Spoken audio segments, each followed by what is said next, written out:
윤석열 대통령이 오늘 한미일 정상회의 참석을 위해 미국으로 떠납니다. 부친 고 윤기준 교수의 3일장 절차도 조금 전 모두 마무리됐습니다.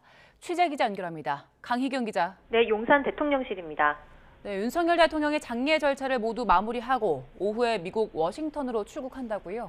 네, 윤석열 대통령이 부친 고 윤기준 교수의 장례 절차를 모두 마무리했습니다. 오전 8시 반부터 30분 동안 진행된 발인제에는 윤 대통령 내외와 가족 일가 친척 20여 명, 윤 교수 제자 등 경제학계 인사가 참석했습니다. 운구 차량은 윤 교수가 재직한 연세대 상경대 건물 주위를 돈 뒤 경기도 한 공원 묘역에 마련된 장지로 향했고 안장식까지 모두 엄수됐습니다. 3일장을 치른 윤 대통령은 이후 곧바로 외교 일정에 돌입하는데요.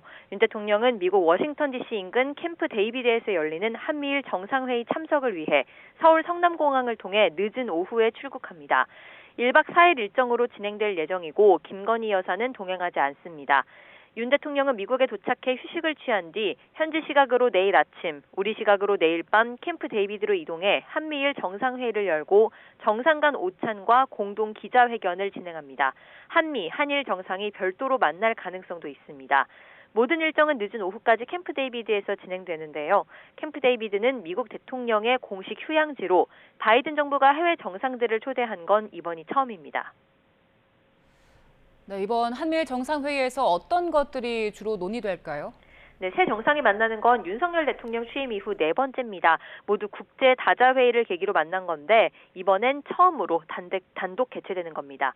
핵심 이제는 3국 안보협력 방안입니다. 앞서 김태휴 국가안보실 1차장은 브리핑에서 한미일이 직면한 북한의 핵미사일 위협에 공동으로 대응하기 위한 실질적 협력 방안에 대해 집중적인 논의가 이뤄질 것이라고 설명했습니다.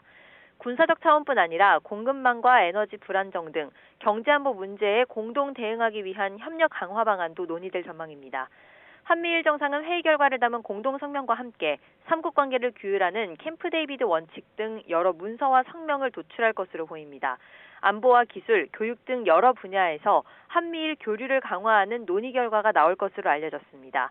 특히 전통적인 의미의 안보 협력뿐 아니라 경제 안보 측면에서도 협력의 틀을 공고히 한다는 부분이 명시될 거란 관측이 나오고 있습니다. 지금까지 용산 대통령실에서 YTN 강희경입니다.